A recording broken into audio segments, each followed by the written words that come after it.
Welcome to Under the Microscope. I am your host, Jenny Germano. Thank you, everyone, for joining me today. I am excited. We are doing the Cannabis Operators series. And before I dive in, I'm just going to give a little bit about my background. I got my start working in the cannabis industry in 2009 in Denver, Colorado.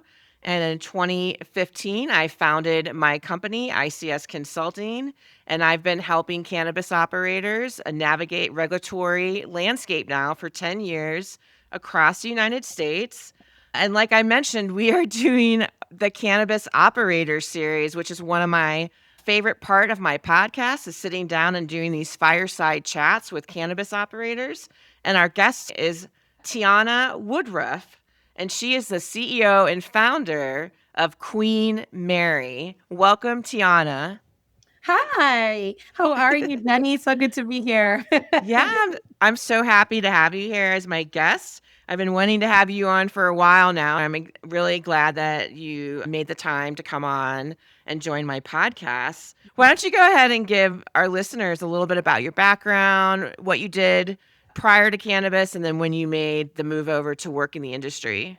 Okay, I'm going to make this quick because I tend to be long-winded, but here we go.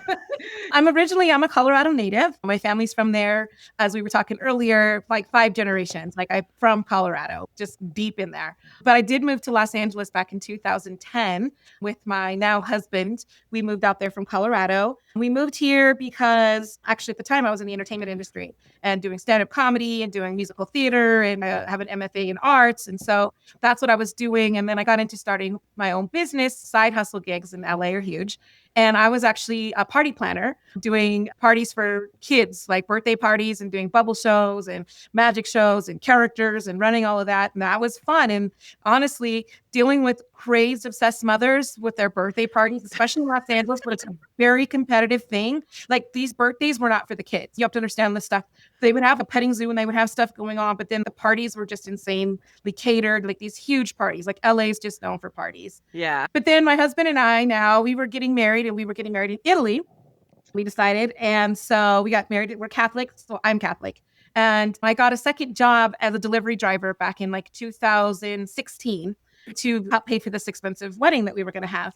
And that's how I got my start in the cannabis industry. Now, to be totally transparent, of course, cannabis has always been a part of my culture and my life. And I've been a user and all of that, but I was never really involved in the industry. And I left Colorado right when it hit, like in 2010, when it was like recreational and all this stuff was like so excited to be able to go buy cannabis in a dispensary. And we left. We went to California. We were medical until 2018, 19. So almost a decade later.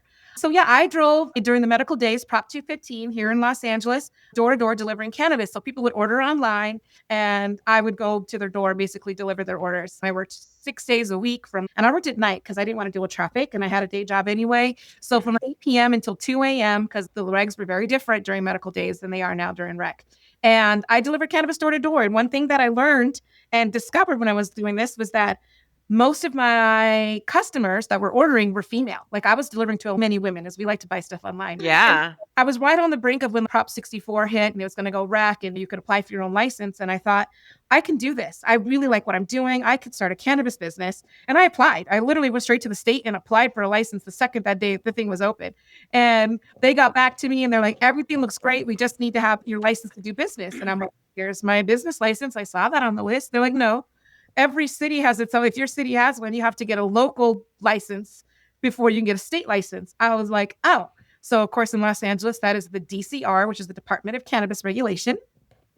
And I go to them first. And then they were just getting online and started. And I had to do this. It was a whole other application process. Long story short, I heard about social equity applicants. If you were from zip codes and money, how to cannabis arrest, those things. And I checked the boxes and I applied for social equity and I got granted that status. And then I applied for a license, but it was a lottery and I didn't win for a retail or delivery license. So I got involved with a group called Our Academy, Our Dream, which they're now really big in New York doing card licenses and stuff with social equity. Started in California in 2019, 2020. And during the pandemic, I did a 20-week cohort with them and we met 3 times a week for 2.5 to 3 hours a night. And they had when I say everything from lawyers to accountants to operators, legacy people, just teaching us the entire world of cannabis and like how to run the industry. And at the end of that cohort, after 20 weeks, I had created Queen Mary, the brand, and decided to launch that. And so with all the tools I had in my belt from them, which was amazing, I applied for the social equity grant from a company out here that was actually in business. And I got $10,000, which is how I started my business. I took that Wow. $10,000 and I started with 2 products, which were gummies. I wanted to do pre-rolls and wines. I had this whole product line that I'd put together, but money is of the essence. And no one was really investing in cannabis too much, especially a woman of color in the social equity cannabis brand. So I had to do what I had to do. And I bootstrapped this with 2 main products, Enchanted and Moonstruck, day and night gummies, made it simple. And 6 months later, I was able to add my tincture and I came up with a daily cannabis regimen for wellness. And that's how I got started. Wow, that's incredible. I love your story and that you're from Colorado and California. And Thank you. the reason I really wanted to have you on is because you're such a hard worker. Met Thank you. you through one of the programs here in Colorado that Ernest Tony was Yeah. running, and I came on as a mentor. And that's when I first met you.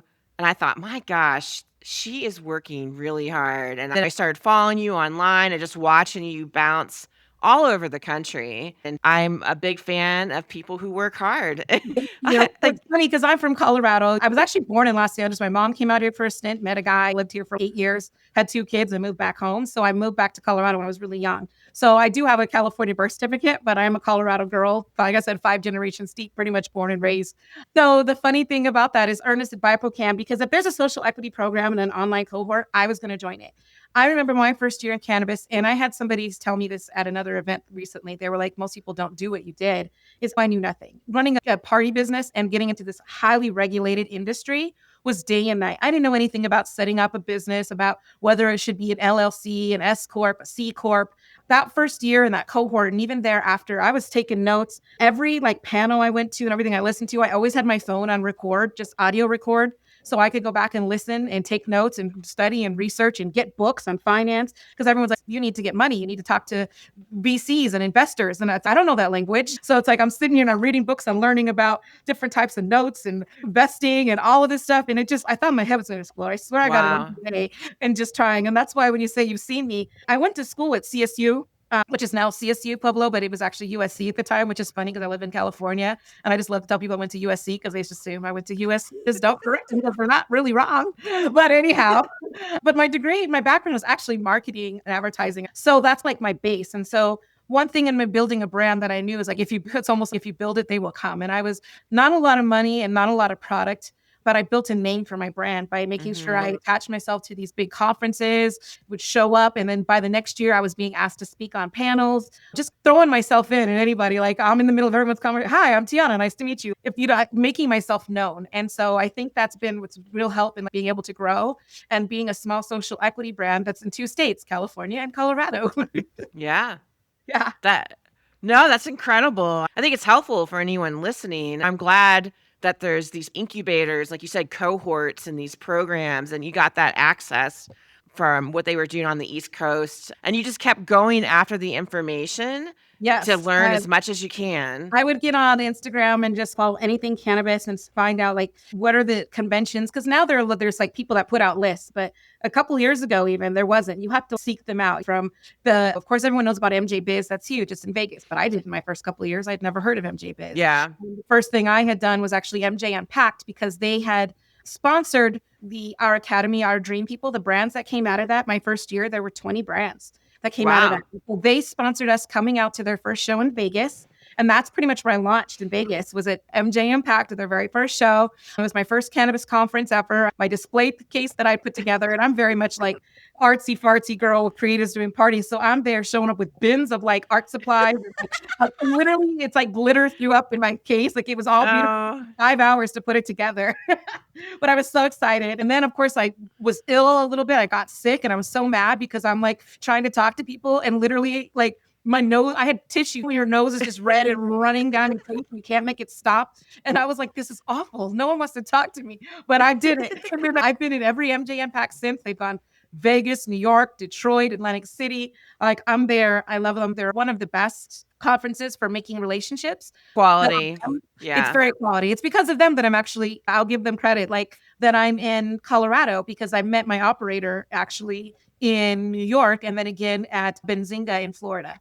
Yeah, it's a quality show, and I think that is important. There's so many shows, and you can actually waste a lot of money going to a lot of shows, so it's important to find ones that are quality. One of my questions is, were there any particular moments or an aha that in the beginning where you felt like this is a real business now? Yes, there were a few. One of them was that you make this product, you have this idea, and then you're like, who's going to buy this? Does anybody even care? And I started really hustling and hitting the pavement. I was like grassroots, got no marketing budget. I was going to dispensaries myself, asking who the buyers were in LA, going around from store to store, giving samples and building that up. And then what happened was I went from 2 stores to 15 stores in 6 weeks or something. And you have to realize that I started my brand with a $10,000 grant. So this is what I did with that 10 grand. Because I had, like I said before, I had this whole like suite of products and I had to look at what I could do. And at Yeah. first I was going to do pre-rolls. And then I actually met some people and was in the room with people buying flour. And I realized I was out of my depth because you could really get, I don't want to say screwed, but yeah, you can. If you don't know what you're buying, you don't know if you're buying good flour. Like you can Yeah. really boof weed, I guess is the best way. And I realized, oh my gosh, this takes some trust. And I don't really know anybody that's got my back like that. Let's look at edibles. And so I looked at that. I was like, this I can do. So Yeah. that's why I had it come day and night. And so the biggest aha moment was trying to grow too fast. And everyone kept saying it's a good problem to have, but my supply could not reach my demand. With $10,000, I was able to make 1,000 units, like 500 of each. It was like $5 a unit. By the time you did packaging, labeling, all testing, all of that, I didn't have a lot of product. So I got all these stores and I'm selling. And then I'm like, I can't scale. Like scaling was the biggest aha moment. I didn't understand the concept of scaling. I didn't Mm. quite understand how that worked. Everyone kept saying, oh, you got all these people that want your products. What a good problem to have. But I'd still go to lenders and be like, I've got invoices I can't fill. And they'd be like, okay, but I'm social equity. So I have bad credit. I don't have any business like background or anything. So no one was lending me money. And it was a very hard thing to do to try and stay in business, which is how I ended up on the circuit and saying, okay, I need to find investors. I need to find people, which to this day, I still don't. The only investor has been my mother. And Wow. kudos to her. And it took her a while. My mom's kind of a little more of a businesswoman than I am. And it wasn't right away, but when she started seeing what I was doing and what my problem was, she basically dipped into her retirement fund and she's still paying the government from the tax gain of taking money out. But she gave me $100,000 and that's what I built my Wow. This kind of bridges what you were talking about, and as a social equity applicant, and now you have what other obstacles did you face with getting licensed and getting operational? Because obviously you ran into a funding I issue. ran. Yep. And so what I did was because I applied originally for a license in California, they were giving out manufacturing licenses in Los Angeles anyway, and retail. There was no cultivation. And for manufacturing, I didn't have the money to get a building, to get the machinery, the equipment. So it became about finding a partner. So when I started, I was completely white labeling and I found a partner that was in Santa Barbara and was helping me formulate my gummies and my stuff. And we put it together and put it out there. So I was white labeling with them for most of my first 3 years of business, was who I worked with. But like I said, when you white label, I have to pay for all my products up front. It's the easiest way to market if you're going to be a CPG, Yeah. consumer product good brand. However, it's the most costly because you don't have any control of your COGS, which is another lesson I had to learn that I didn't know about was my COGS, right? What things actually cost in the making and how much you're paying for things to be made. Because when I found out, some manufacturers are usually charging $1 to $2 per unit to make their money on top of what the cost is. So my cost is already increased by 50% of what most other brands that are licensing and manufacturing themselves are. So I also came into the industry with a higher price point for wholesale than some Mm. other brands. And so fighting that and still also with buyers and getting that pushback, but having to stand behind, I was very adamant about creating a very clean, a very purposeful, and a wellness brand and product. That's how I have the daily cannabis regimen. So my products were premium as well, and they have been. And now the bar has raised a lot and things have shifted because consumers have gotten smarter and they don't want to buy cheap distillate or boof weed. There's always the market for that. We always have the Kmarts and the Walmarts, right? But we still have the higher end. And so being a rosin brand that was fast acting and vegan and gluten-free with no artificial colors and flavorings was big. And it's something I still stand on today and that we still do. But it cost a lot. And so the Yeah. lesson I'm learning was I had to find when you know one, and there's not like a white page directory. It's not looking up manufacturers. So you have to start talking and asking people who are manufacturers and vetting folks. And so those are lessons and things that I had to learn. And then bad deals. I had a bad deal. I should have launched in Colorado almost 2 years ago. And I signed with a manufacturing company, paid them up front for the entire run, which can be upwards. I paid them $80,000. Anyhow, Oh my gosh. and they didn't make a single product. They made some samples and then they went under and kept all of Oh, my money. they went under. And they took all my money with them. They never paid me back and I was screwed. And so the lessons you learn and vetting your partners and taking the risks and knowing, like for most people, I lost $80,000. That was huge. It not only Wow. like Colorado, but I pulled that money out of California to launch in Colorado. So then I was back to the drawing board. Now I'm in California and I do have products on shelves, but when those are gone, I just spent all of my profit to launch in Colorado. I had to do some changing of restructuring my business model and saving my business 3 years in. Everyone's like, you're so successful. Yeah, I had to start again. Yeah, and like looking forward, are there protections that you could put in place, like I mean, insurance wise, that protects losing that insurance kind is of not going to money? protect you because it's cannabis and it's still federally illegal. So it's very Yeah, hard to catch your money. And that's the risk you take in cannabis is that yeah, you don't have there's no bankruptcy for operators. So you're stuck in litigation and you're stuck in mediation because that's almost in every contract. They tell you got to go to mediation. or They have to receivership. The end of receive it is But you basically receivership. have to answer and actually and you get in line with everybody else. When someone closes, they owe everybody, and the small guy doesn't get anything. Yeah, So it's hard. You really have to just bet your partners and go with your gut. And if anything, if you have any reason or any red flag or any question in your head, get it answered and literally don't be afraid to ask because it's your business and it's your money and your reputation on the line. And so never ever feel the need. That's my biggest lesson I learned to get yeah, rules or feel like, hey, look I'm the green guy. You know what you're doing. I just shouldn't ask any questions. Ask questions. And if good you for have you. any questions, make sure they're answered. And if they're not answered to your ability, then it's not the deal for you. Move on. There are so many Walk away. walk away, walk away, walk Yeah. away, walk away. That's some really good advice because I think sometimes I think I just recently wrote a blog about how easy it is to get caught up with all the shiny objects in the cannabis industry that gets dangled in front of you. And especially if you're new and green and you're just coming in, it's almost like hypnotizing at times. You really have to stick to your gut And and collection, because there's no backup in that, by the way.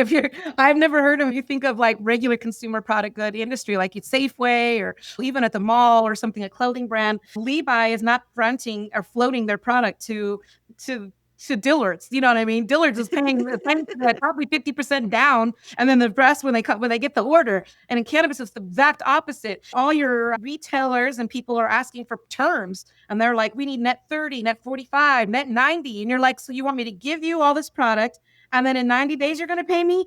Out of hope and a prayer that you will, because I still have to chase you down and ask. Now, that's not everybody, but it's the bulk of people. And when you're a small brand, you'll get pushed to the end of the line. So when they owe everybody money, you're the last one to get paid, but the first one whose products they bought. So that's another big thing is it's hard in this business is people don't realize that it's all on terms and there's no enforcement. So it's really out a chance and a prayer, that you have good yeah. the retailers because you're not going to get paid otherwise. Yeah, this is a challenge that I find with a lot of smaller operators is that they want to get their brand on the shelf and then they get subjected to these 90-day, 100-day terms that are really challenging. And like you said, you're the last to get paid. You're the last on the list. And it's hard to say no because you're trying to expand your brand, you're trying to grow, you're trying to get a bigger consumer base, you're trying to And get they know on that. more shelf space. And I feel like the dispensaries, they know that, and it's their advantage, right, on the Very much. manufacturers and the growers. It'd be one thing to have terms. And I had some companies that were like, and on net 30, I mean, there was an ACH that came to my account and I didn't have to chase them, but that's rare. So usually on net 30, all that means is at 30 days, I can start asking for my money Yeah. politely. And that might take another 2 weeks. And in the meantime, the way it's set up is they'll be sold out. Sometimes some stores will ask for a 90 net, but will sell out in 30 days and want another order, but not pay you. on their Yeah. order because they're like, oh, we had 90 days. I'm like, so you want me to fulfill your order again and again, hoping that in 90 days you're going to pay me while you're selling out of my product. It's really a challenge for brands, especially small brands. Is it hard to get cash on delivery terms? It is very hard. Okay. The only way you're really going to get a COD, and I try to do it the opposite way, is any order under $500, I try to make COD, just policy. Like, Yeah. if you're going to do a small order, cool. It is COD. If you want a bigger order, then I'll do terms. But then you feel like you're giving out more product. Like it almost should be like COD for anything over 1,000, but terms underneath. And what's hard is you're spending all this time chasing these small invoices. Yeah. I can't have 15 stores all having $300 invoices, $400 or $500 invoices, and I have to chase these down, time and follow up, and that's a lot of like time for one person to be chasing that. So it's like that give and take where you have to find the sweet spot, and you'll find your stores that you can really partner with. I think a way to avoid not getting paid is to show up, do your demo days, your PADs, get the bud tender education going, and make sure you visit that store and have a rapport and a relationship with them. Yeah. So sometimes like you can do just as well in 25 stores as you do in 100, depending on this how you baby. It's true. Yeah, and I think too the relationship building, the pop-ups allow you to build the relationships with the bud tenders because you're right there when the bud tenders are working, you're talking to the customers as they're coming in. They're learning more about your brand. So I think people underestimate the employee factor in the industry and that how important everybody plays an important role, whether you're trimming or you're running equipment or you're making concentrates. But when we get into the consumer facing, the storefront, I think bud tenders are often overlooked about how important and critical their role is in these dispensaries. We understand the importance of bud tenders, which is why a lot of brands, especially that have deeper pockets, do a lot of bud tender incentives. They get a lot of kickback for sales. There's a lot of background stuff that goes on to incentivize bud tenders to push certain brands. So they're not overlooked. I think in the industry they are. It's like bud tenders and like I was a delivery driver. That's like the bottom rung, right? It's like that is entry level D team squad that there could be, but they're still the people that are selling to the consumer. And they're the ones that sometimes if the consumer comes in and has like just a random name, like a heavy hitter vape, and they can be like, yeah, that's cool, but have you tried this one? Because we just got this in and it's new, but I think you might like it. 9 times they're going to listen to that bud tender and they're going to try it. 9 times out of 10. Though sometimes there's stubborn people that stick to their brand, but when a bud tender introduces something new or makes a suggestion, it gets listened to, which is valuable to us. It's valuable to the brands. Information is key, right, in this industry. And we're in the dark ages when it comes to consumer information. Bud tenders is one of our last lines of defense. Yeah, with all the different challenges that you can be faced with. What was the motivator? What kept you motivated when it gets hard financially? And then also the regulatory challenges. What's the why that keeps you getting back up on the horse? Cliche as it sounds, my love for this industry and the plant, really, I talk about a 180. Like in the last 5 years, have I found something that I love so much? Like I've never worked so hard in my life. Now there's a difference between working for somebody and working for yourself. Clearly, I had to learn that like people don't understand that I work for myself 24/7. Even when I'm sleeping, my mind is somehow dreaming about the things I didn't do yesterday that got to be done as soon as I wake up. Sometimes I wake up at 3 a.m. and you know how you can't sleep? I just pick up my phone and just start doing some emails and work because I'm like, might as well do it now while it's on my mind because otherwise it won't get done later. But that's what's kept me going. You have your days where you're like, oh my God, no one wants my products. This is just going to fail. What am I doing? I'm like wasting my time and my money and all of it because everything I have is in this business. Everything I own, like mom, I'm like, now what motivates me is getting my mother's money back and paying her up. And I'm just so much is at stake that I can't give up and I refuse to give up. And the more that I get knocked down, the taller I stand each time. It's like I grow a little bit. I grow when I learn. And I don't have a problem with problems. I don't have a problem with things not working out because it causes me to think outside the box because I can't throw money at the problem, right? I don't have that kind of money. And it causes me to think outside the box to solve the problem and to find my path forward. So it's made me a very good problem solver, both in business and in life. I don't give up on things so easily. I have to work for what I need. And so working for it, I think there's a lot of reward, self-reward when you're working for something and towards a goal for yourself. It's being on a weight loss journey, right? I equate that too because I've always been on a weight loss journey. It's like you start on your diet and when the days that, are bad or when you fall off, you're like, you feel like the world's going to end. And then you just get back on the horse the next day and you're like, I'm going to have this salad. I'm not going to eat that cookie, and I'm going to walk and I'm going to lift these weights and I'm going to do it and I'm going to do it. And it might take a few years to get to where you want to be because you have all these downfalls. Very few people go on a weight loss journey and just succeed at the first time and lose all this weight and keep it off. We all know I've been a size 4, I've been a size 14. Like, it just comes and goes. And I feel like it's the same in business. Like, you have rises and falls and you go with it. And if you love what you're doing, like I do, and you really have a purpose, there it keeps you going. And so that's what keeps me going. Is I really love this industry. I love the people I have met. 90% of the people in this industry, we're all about wellness. We all like really have a love for the plant. I'm also on the board of MCBA, Minority Cannabis Business Association, and I do a lot of advocacy work and a lot of policy work. Literally last week, I was in a 4-hour meeting with legislators and city council here in Los Angeles, trying to get policy reform done, taxes resolved, all these other problems that we have going. Being on the board of MCBA, we've got New Jersey and Minnesota and other states reaching out saying, help us write this social equity policy, what's working, what's not working. And I'm lucky enough to be an operator who's able to say, hey, this works, this doesn't work, you're killing me here, help me here. And so that's also rewarding in itself as well. And then I also have the donations when I can give money back to, I'm all about women and families being together and trying to keep kids out of foster care and just all kinds of different things that really make my life. And yeah, like I said, the drive to just keep going, cannabis is just so new and it's such a baby. And this industry can kick you so hard, but at the same time, it's so rewarding. And I'm building a legacy. I'm building something that'll last. And I'm hoping everyone hopes the exit, right? One day, Big Pharma will come in and buy us out. And I thought about that. I'm like, do I really want Big Pharma to really buy me out and kill what I'm doing?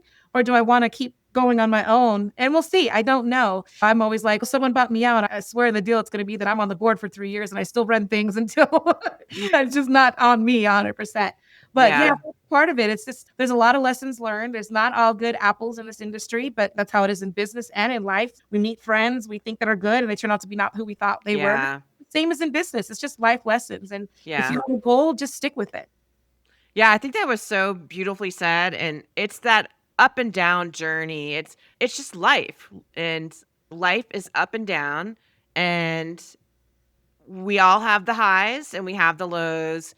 And it's, who do I want to be? Who are you when nobody's looking or watching? What's the level of integrity that you're going to have with yourself? And I love doing stuff like this, like podcasts and talking to people. And because I'm the type of person I'm going to tell you what people are talking about. Because people always have so many gems. I'm like, I'm just being real and honest of what my day looks like and what the things have come across, because I started as a person that's gone to a lot of panels. I see people always talking about the wonderfulness. This is what works, all the great things. And they get asked these other questions. And it's like, that's an answer, but that's not the question that was directly asked. I see that a lot. And like right now, like the panel I'm on for MJ Biz coming up in a couple of weeks, is we were doing a session trying to figure out, and I was like, we don't talk enough about what the lessons learned are here. Like, what marketing plans where have you spent money and learned like that didn't work? That's so much more valuable than this was so successful. Yeah, for you, but it might not be successful for somebody else. Everybody has their own path. And like for me, I have a marketing background and a PR person, and I know I'm good at public speaking, which is why as a CEO, unlike most brands, I've put myself out there. Like, I am Queen Mary. People think my name's Mary and I say yes all the time, but my name's Tiana. But that's okay. I know that's my strength. So I lean into it. I lean into being a voice of my brand, the voice of my social equity industry. And that's how I've made my brand known, was that way. Now, for other people, there's different avenues and different things. A lot of CEOs, you don't know who they are. Some you do. It's just staying in your lane and understanding what and playing to your own strengths and knowing yourself is going to be a big help in this industry. Some people are great writers and they can write articles, and like you can probably put stuff out on the AP about yourself. You can do a lot of things if you're a good writer and understand that industry. And some people are just great creators in general that just are manufacturers, that they're in the kitchen. Like I know like Martha from Buttercake in Jersey. She's well known. She's a Black woman-owned manufacturer that does edibles.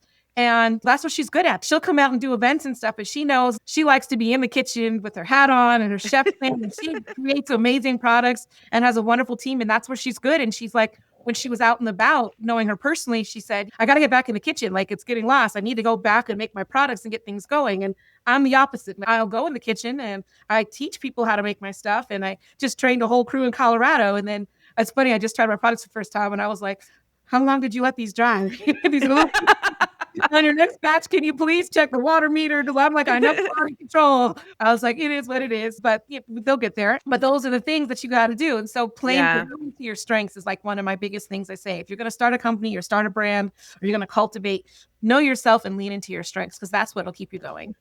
No, I love that. And what you said earlier, I think it's true that everybody does a good job of highlighting all the great things and here's all the successful things happening. And we don't want to talk about the not good stuff or the challenges or the pitfalls. I had a mentor tell me that I have to fail my way to success, which means I have to make a ton of mistakes. I really They call do. it And fall that's forward. You fall, you fail yeah, forward. Like you just fall, you learn, you pick yourself up and you fall forward because you're that much wiser now than you were before you made that mistake. And it's yeah. better to make those mistakes early on when there's less at stake than later sometimes. It just depends on where you're Yeah. at in business. But absolutely, I Yeah. think people don't talk It's a enough about, roadmap. yeah, I just think It's people a don't talk enough roadmap. about the lessons learned, because we can all learn from our own lessons and we can learn from everybody else's. I definitely think it's important to highlight the realities of running and operating one of these facilities in the regulated cannabis industry and not, you don't want to fool people, right? I think it's important for everybody to know the realities so you can know what you're risking. Look at everything that you're risking, right? Not only do you have financial risk, but you have relationships that you're risking, which makes you even work a lot harder because Yeah. you're trying to protect everything that you've invested. And it goes beyond financial investment, right? There's personal investment, there's your time, there's the energy, your family's involved, and there's so much more that's harder to risk. I've seen a lot of brands in this industry that launched with investor money through, you can tell those brands, and they're not even around anymore, but they blew through millions. That were the ones that were at all the events handing out t-shirts and full-on baseball caps and shirts for free and just giving away and giving you all their product for free. And it's, what, are they going to buy it now?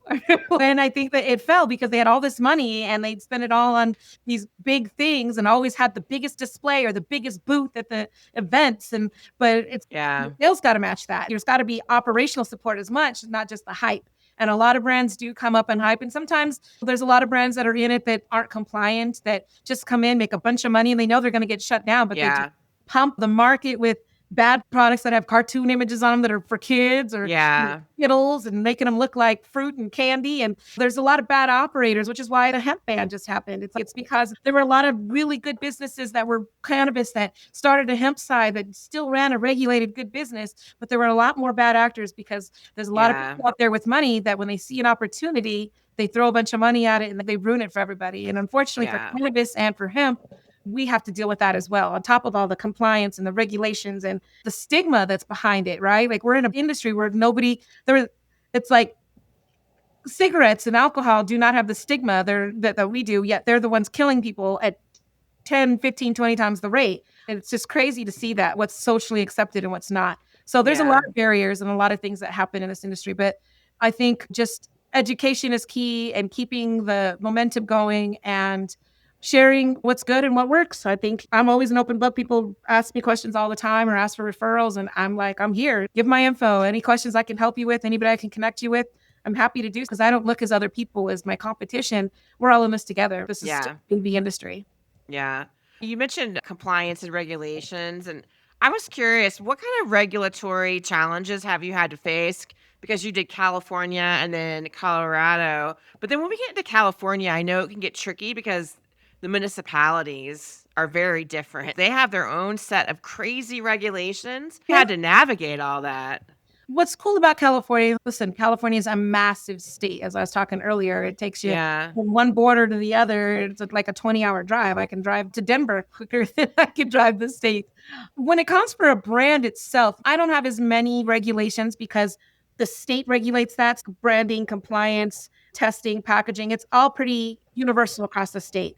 Now, if you're a dispensary owner, like some people that are like have multi stores in different areas, that's where the nightmare comes in. Having talked to the owners that I know was one of my big people, Embark, right? They're really great. And it's like Fontana versus like San Francisco, with the city regs are like Fontana makes you have 3 security guards on at one time, which costs you money, right? Like I got to have this. There's just all these little regs, like certain like hours of business. They're the ones that have to deal with all these crazy little regulations just from the type of like air duct system, the HVAC, all of that is different city things. So Yeah. that's where the nightmare comes in with brick and mortar for them. It's just when you're in different municipalities, all those rules matter. Not so much as a brand, though. We pretty much, most of us have one location, one manufacturer, and we distribute up and down the state. Now, that's another Got thing you. here. We have distribution licenses and manufacturing licenses are completely separate licensing here than they are because the state's so Yeah. big. So a lot of brands that are smaller kind of stay in their own city, or like the Bay brands don't venture down to LA, and the Bay have very different markets.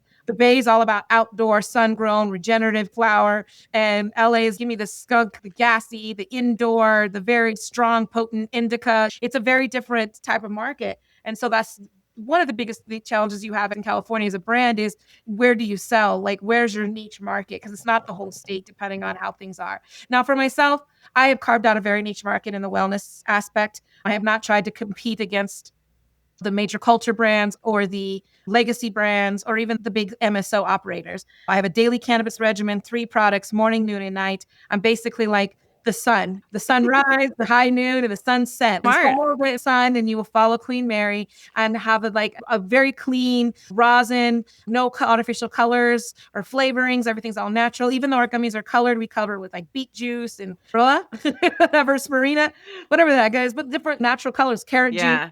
And so everything's very natural. 1 gram of sugar in each gummy because a lot of people tend to pump a lot of sugar into these gummies. Why? Because they don't taste that great. We Mm. also in manufacturing in cannabis, like especially in edibles, we don't have the major machines to make candy that the other like Sour Patch Kids does, right? Like where the room where they do tens and hundreds of thousands a day because the room's just one big machine. We have these little depositors that you're pouring it in, and so like the manufacturer slower. It's a whole other process. We are in like literally in the dinosaur ages. We just don't operate on that kind of volume, and you can't because every state's slightly different. Even like my tincture, for instance, my daytime morning coffee was tincture. In California, tinctures can go up to 1,000 milligrams, right? So I had 300 milligrams of rosin, another 100 milligrams of THCV. I got to Colorado and everything's capped at 100. It doesn't matter what it is. And you're like, oh, have to reformulate that. I was smart enough and I had enough education from my cohort from our academy that I always had the idea that Queen Mary was going to cross state lines and be a national brand. So when I designed the brand, it's very white and very industrial looking, more than a lot of the colors and the neons of all the other brands. But that's because I knew that different states had different regs on different things. So I haven't had an issue quite yet, except for I was going to go into Illinois, and they're like, you can't have the cannabis leaf on there anywhere. But Queen Mary is a cannabis leaf with an anchor. Oh, yeah. But I also have the pinup girl. So I was like, then we'll switch out the cannabis leaf for the pinup, the girl on the anchor, and then we're good. And I always had those sort of backups. And that's the biggest thing if you're going to do in packaging. It's not so much interstate municipalities. It's when you become an MSO and you cross state lines. Every state has different regulations on what can go in, the amount of the potency, the colors, the packaging that has to be done. It's very different. You have to keep up on the regs everywhere. For your expansion plan, are you targeting New Jersey or now with Minnesota coming online? Are you thinking, I would like to get into Minnesota? Are you going out to these places and are you just I've read. curious? Because it seems I've like, read.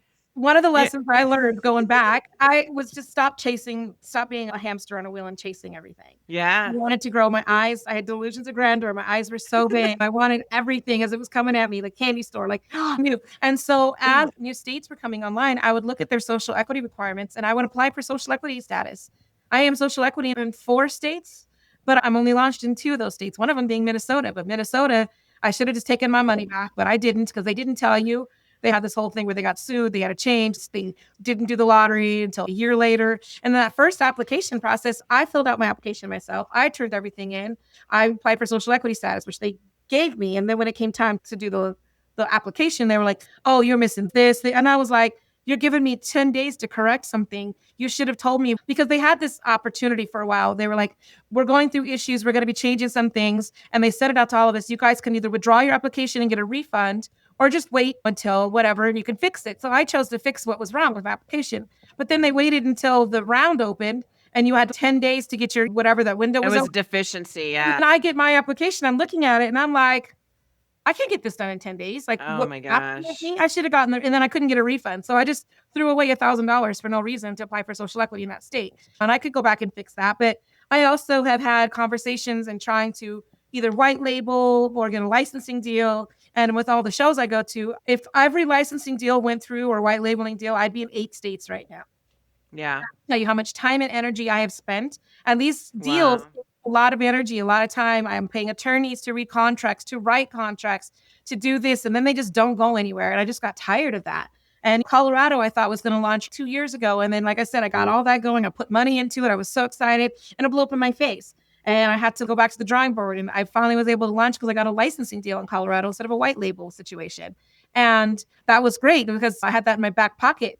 But then I'm like, at this point, I was like, Tiana, slow down. You've been in this Yeah. industry like just under 5 years. You're in 2 states. Just kick ass in those 2 states right now. Just kick ass. Now, do I have a couple of states on my radar? I would love New Jersey and Ohio. Those are the 2 that I would really love to launch in, both of which my partner that I'm in Colorado with the cannabis company, they're in both those states. So I have a lot of motivation to do very well in Colorado so that I can get a licensing deal with them in 2 other states. Would be nice. There are a lot of other companies I could go to as well, but I'm hitching my ride to this one right now because it's Yeah. a Well, lot of work. congratulations on the licensing deal. Can you share with what company? Yeah, so I'm with the cannabis company in Colorado. They're one I of the love it. they used to be Columbia Care. They're one of the biggest MSOs. I think they're in 11 states total or 8. I don't know. I lost track. But They're in up Colorado, there. they have their biggest presence. They've got a 20 retail store footprint. They have a huge manufacturing facility. And listen, the way I got that deal going was crazy because I approached them. So the beginning of January, February of 24, I was reaching out to this company and a couple others because I was trying to get a deal. I originally reached out to Cannabis because I wanted to be in New York or New Jersey. I wasn't even really looking at Colorado. And I met with their team. I gave them products. We were at MJ Packed in New York and all this. And we had this whole long thing. It took 4 months. And then at the end of it, they were like, we really love your brand, but we have all these other brands we've already signed onto our house that we really need to get launched. We'll come back to you in 6 months. And I was like, okay, whatever. Like I just spent all this time in 4 months baiting this company and giving them all like marketing plans, doing all this stuff because they ask a lot of you. Like Yeah. getting a deal, people don't understand, is not just about people want to see your books, they want to see performance, they want to see spreadsheets, they want to see a lot of things that as a small company, a lot of it was in my head at the time. I wasn't doing because if you ask me my numbers, I could give you an answer like this because I knew my numbers inside and out. Was I sitting on my computer making beautiful spreadsheets? No, for everyone to see. Who's going to see them? Me. I run my business by myself. Like I don't need all Yeah. spreadsheets and stuff. But when it comes time to expand, you need all that back of that. Yeah. Even when you're applying for loans, I was going with was a new project, NU project, which Yeah. they do a lot of social equity loans. But even then, they were like, you got to pull your stuff together. I'm like, yeah, like I can tell you, but have it in papers and that takes time. So then I got to stop what I'm doing, sit down for hours, create some spreadsheet, pull these numbers from here, pull from there. And it's like you have to create this package for everyone that you want to do business with. And that takes time and Yeah. energy. And so the biggest lesson I've learned is you've got 2 really good established states and are doing well. And I really just need to put my money where my mouth is.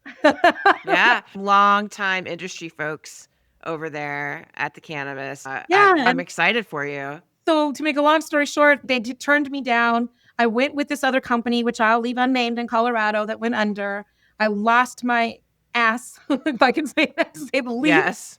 And then I remembered that the president and this like a CEO at the time, he's just the president now, I think, of Cannabis. I had met him in the green room in New York when we were going to go on a panel. We were different panels, but we were talking in the green room for a moment. And he's, you're great. You're so bubbly and you're just so positive. I like you. I was like, thank you. And then I went to Florida and saw him at Bazinga. And we were on the escalator. He was going up. I was going down. And I was like, hey, Jesse. And he was like, oh my gosh. So I like got him down. I came up and he waited for me and we talked. And he was like, here's my cell phone number. If you ever really need any advice, any help, don't email me. You'll never get a response, but send me a text message and I'll do what I can. So in my downness of losing all this money and being in the position I was, you have to realize, so as a white label person, not only did I pay the company to do the work, I had bought all the molds, all the packaging, all the labels, everything. I had a warehouse full of equipment sitting there, all my podiums, all my marketing materials, stands for stores, like all of it. Like I really invested in Colorado. And I was like, what do I do? I was like in tears. I called him up and I said, hey, I'm stuck. I have a problem. What do you need? I was like, I need manufacturing assistance in Colorado. I've got everything already to go. I have everything ready to go, but no one to make it. And he was like, okay, I'm going to send an email to my team right now and we'll see what we can do. Because if they don't answer in 30 minutes, you call me because it's coming from me. They better answer. And they did. They responded. It took a few months, like 6 months to get the contract going because in essence wanted more of a white label contract because I'd already spent all that money. But then they were like, it didn't work in their business plan. So we had to redo. That's what took so long. Like a Yeah. licensing deal, which was totally different. Just so people know and understand what the difference between a white labeling and a licensing deal is. White label is just what I said. It's basically you don't have a license in that state, but you're paying someone to use their license. And that works in one of two ways, depending on the state. You can go into their facility and under their cap, make all your own stuff and distribute and do things yourself. Or what they were doing, I just paid them, taught them formulations, supplied them with everything they needed but the cannabis because you have to buy the cannabis locally in that state and you have to be licensed to do that. So they had to buy the cannabis, but I provided everything else and paid for it. And then the money comes to me because I paid them. So once everything was sold, I got 100% of sales. And a licensing deal, unfortunately, that's not what that is. A Yeah. licensing deal is you give them your formulations and basically that company is going to now buy the packaging and put all the money into it and do all the marketing and you get a percentage of sales. It was kind of like a kick in the gut a little to me. I was like, oh my God, I just lost all this money and I'm not going to get it back right away. But it's okay because what was important to me was more about the brand getting on shelves and launching and getting going. Yeah. And seeing the light at the end of the tunnel was this is my first state. I can actually do licensing. It's harder when you think about it. I actually called up another CEO of a company. His brand is Old Pal. And I called him up and I said, tell me your experience with this company because I had to do my due diligence and what it's like. And he said, he gave me his perspective and he won me over like in a 2-hour conversation. I was like, why would I ever white label again? Licensing really is the way to go. Yes, you're a little more hands off, but honestly, you don't have the risk up front. I own the brand. I run it. They still have to run everything through me. They can't change my packaging or my labeling or my recipe without my permission, but I make less money, right? I got to sell $1 million to make 100,000. There's usually 10 or 15% is close to your licensing deal. When you start making money, you got to see what that looks like. So, but it's still, it gets your brand out there. And that's what a lot of these brands are doing. Even some of the bigger MSOs, I have found that we're going into states like Kiva and have their own manufacturing and Wana. They're starting to just license in these states and get other people to make their stuff for them because it's the easiest thing. It's really hard as a company to get licensed in every single state you want to operate. And that's what happens in the cannabis industry because it's federally illegal and people don't realize that. So when you see a brand that's in California and it's also in Michigan and Colorado and New York, like it's not quite the same because you can't get the same products, you can't get the same strains. It's close to it as it can be, but you have to go into that state, get licensed in that state and operate in that state only. So every state you're in, you only operate in that state. So you can't cross product lines. So that's tricky. Yeah, and I would say too is all those MSOs or those brands that you see in multiple states, they're not always successful in every single state.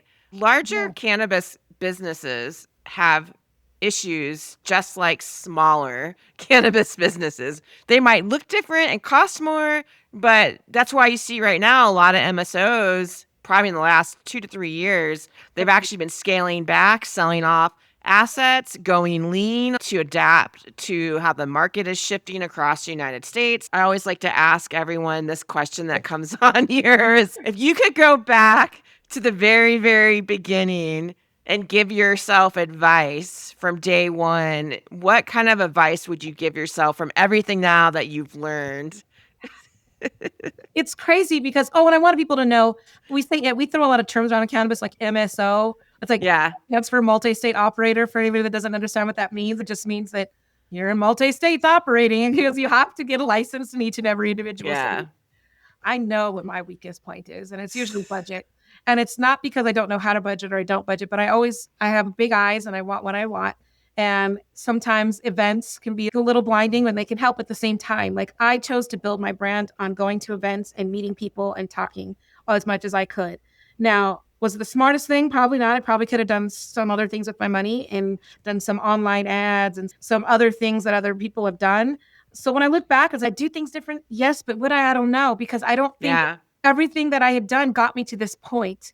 And so it's what would I have done different? Yeah, maybe I wouldn't have done the deal in Colorado, but I don't know how I would have changed that because it seemed like such a good opportunity at the time. Like the people that were advising me and around me at the time were like, wait, what happened? They were so solid. There wasn't really any red flags in that situation other than towards the end where the manufacturer was like, all of a sudden gone. She was like, I'm getting married. I'm taking a month off.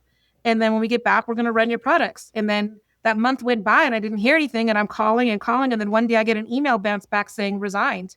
And I'm like, wait, what? And this was like one of the co-founders of the company that was the head of manufacturing. So the only other person I knew was like the CFO, which is who I paid. And I'm calling him like, what happened? And he's, oh, yeah, we're working on it. And I stuck with them even for months after this person left, trying to get my product off the ground. But unfortunately, that person was a finance person, didn't know anything about operations, and was hiring people that weren't doing things that they should have been doing. And like, it just didn't work. And I kept trying and trying to where I just had to let go. And so sometimes in this industry, I think when I look back, yeah, that's a big mistake I made, but I didn't see any red flags coming. And I was Yeah. fortunate enough to rise above it. Sometimes bad things have to happen in order for the better things to come. And I think that sometimes that's the truth. And I feel like I'm where I am now in a better position than I would have been had we have launched. I could have probably fallen on my face and been in 4 stores. Like, he launched that way. This way, I will always at least be in 20 stores because that's their footprint and I could build a lot off of that. So that's what I would say. Other than a lot of people, I can say that I've watched launch and not make it. One, people give up too early. I think Yeah, that's it's what you true. have to learn is some people just say, I'm stuck and here. Two, people get in their bubble very much. Like, you have such tunnel vision. And even like some of the dispensaries I talk to, because the dispensaries are the golden ticket, right? Everyone wants a dispensary. That's where you make your money in cannabis. They have their own issues. And sometimes dispensary owners, they talk down and look at brands like we don't know what we're talking about. And I'm like, but you realize I go to 50 dispensaries in the month. You have your store. Like, so I think that's another big mistake people make is they get so siloed in their own thing and they're so worried about a store opening across the street that they're not as invested in what their own business is. Look at cars, right? You go to a car dealership, they're all in one area. They're all right It's there. true. You go to places like that are condensed more like New York, and there'll be 4 coffee shops in 2-block radius, maybe 5. And they're all, no one's saying, I can't believe you opened, you're competing against me. They're running their business. And I think that's the downside in cannabis is we're so worried about location. Someone can't be within 700 feet or 1,000 feet. And I can't. Now, trap shops are the problem. Don't get me wrong. And by trap, people who are unlicensed and don't pay taxes. So therefore, that's your competition. If there's a trap shop and you have to pay, especially in California, the consumer is paying 38% sales tax on top of their order, and they're walking to a trap shop, but it's $20 and it's $20 and I'm out the door as opposed to 38. Yeah. That's a problem. But in the industry itself, I think being siloed into your own thing and not opening up and talking to each other, because the regulations are bad. Legislators and regulators can't find out the problem if we're not talking to each other and knowing what problems are. Like, everyone's got the same problems, but if we're not working together, and I think Embark talked about this on a panel recently, they were saying we actually have to start, instead of being pitted each other enemies, another store opening in my neighborhood as an enemy, we need to be partners, not partners in business, but like at least talk to each other and understand this is working, this isn't working, this reg right here in this city, we were talking about that earlier, right? Like, different municipalities require things. You can get those changed if more than one business is coming forward. If half of them are saying, hey, this is a problem, then they'll look at it. But you can't be one person alone. So I think one of the biggest problems in this industry is we're so pitted against each other and like your competition that we don't work together enough. I think the Yeah. ancillary businesses, people like you, are very important in getting like us on podcasts. People will actually listen to what I have to say, and maybe I have an aha moment for somebody else, or I hope I do. But I think that's like the goal of what we need to do is really listen to each other and come together more and not be so competitive all the time in brands, in storefronts, even in cultivation. Like, we need to really be one united industry. Going back to what you said earlier, if you could go back to the beginning and give yourself advice, I think what happened with that manufacturing deal falling through, another door opened, and some people could have quit and given up in that moment. But you still got back up and you said, look, I'm a problem solver. What's my solution? And now you ended up in a licensing deal, which before you weren't even considering licensing. You were not even considering it. And now you're thinking, oh, wow, this is actually something that might work out even more in the future. That's why I think going to those shows and meeting those people and getting on those panels and going to networking events and building those relationships, you built a Rolodex of connections and relationships. I think it's incredible. And wrapping up, what are your biggest goals for Queen Mary in the next 3 to 5 years? Obviously, to be one of the top brands in Colorado, that I recently won a grant in Colorado. I've won a few grants in Colorado, but the last one was just this year, which has been amazing. We had a pitch competition. And I had to basically pitch my brand. And in Colorado, my biggest goal is to be one of the top 5 edible brands in the state by the end of 2026. Wonderful. And looking at the numbers, it's really not too hard to do. It's amazing how many brands are out there that are just flailing. And the same thing in California. Can I be a top 10 brand in California for edibles? I'm sure I can. It's going to take some work. I'm slowly working on it. California is a whole big beast. But moving forward outside of the 2 states I'm in, I was saying earlier, I do have my eyes on Ohio and New Jersey, maybe possibly New York. New York's a little bit of a mess right now. I've learned in my trying to not chase the green rush, which is the green rush people say isn't there, but it is right now. The only way that it's there outside of states like Minnesota messing it up is when states first come online and first get going and issue licenses, those first few brands, which is usually how these MSOs started scaling back because it didn't work out, they would go in, they would take over. They were the only sales in the state because they could afford to do it and open their manufacturing facility and get everything going. And they would make a ton of money in the first couple of years until the market caught up and things started changing, and then that doesn't happen. And so I was doing that as a social equity applicant. Every time I saw a state go online and they had a social equity program, I was like running to their website, applying for social equity, trying to get a license in their state, trying to figure out how I can become licensed in a way that I was trying to grow my assets and grow my catalog. Because I really at the time was also chasing investors and really wanted to find out, okay, what's going to make people want to invest in me? Because I really don't have any tangible assets. I have the brand, which is an IP, which is valuable in itself, but not enough that people want to invest. They want that solid license in your hand. So yeah, I'm looking at more states and expanding in more the licensing way. I really want to build Queen Mary as a solid to-go wellness brand that people know and trust in the state they're in. And I'm really pushing, like right now, as the new states come online, I also found that one of the problems I had was I'm a rosin brand, and a lot of newer states don't deal with rosin. It's distillate. Yeah. Consumers, you have to be where you are. And one thing I learned, and I should have said this earlier, but one lesson I learned was the consumers have to be where you are. And when you're going on a new state where consumers aren't used to cannabis, they want $10 gummies that are distillate and high sugar and don't taste like weed because their palates haven't reformed. They haven't got the education. They don't understand the difference in highs. It's just way too much work to try and be like, I understand these gummies are affordable, but these have this, and they don't care because they don't know. And so that's part of my dream for the next 3 to 5 years of Queen Mary is educating the consumers more, because I think it's once the consumers just demand a better product and a better industry, we will meet it. But as long as people don't understand, or just like still dealing with street weed and don't know the difference between what the chemicals are, what the molds are, and the aspergillus and all the different things that can end up on your cannabis and all. Some people have these stories about they get high and they're all paranoid. We have found that's mostly not even from cannabis. That is the chemicals that were used, the pesticides that are in the plant that you're smoking, that are actually causing most of that paranoia. And it's not the terpenes or the cannabinoids in the plant itself, because the plant is actually very healing. And so that's one of the things that I think is my dream, mostly more than Queen Mary, is to educate consumers on what good, clean cannabis looks like and how beneficial it really is to consumers and to as an industry. And hopefully we'll still be around for that. I think that was amazing. That's a good plan that you have going on. So I am excited for you. Obviously, you shared, I appreciate you being vulnerable and sharing that information with our audience. I think it goes a long way, and it's extremely valuable for coming on and being a guest. Thank you. I just want to tell people that are listening, you can find me at my website, which is queenmarybrand.com. Same thing on Instagram and LinkedIn. You could find me under my name, Tiana Woodruff. You could find the brand Queen Mary. If you're looking for me in Colorado, you can always find us in the Green Solutions. We're also in a few one-off stores coming up. Of course, Simply Pure, the first Black woman-owned dispensary in the state. We support each other, so it's really glad about that, and a few others as we grow. And the same thing in California. If you look online, I just pushed a key on there to show where you can locate us as well.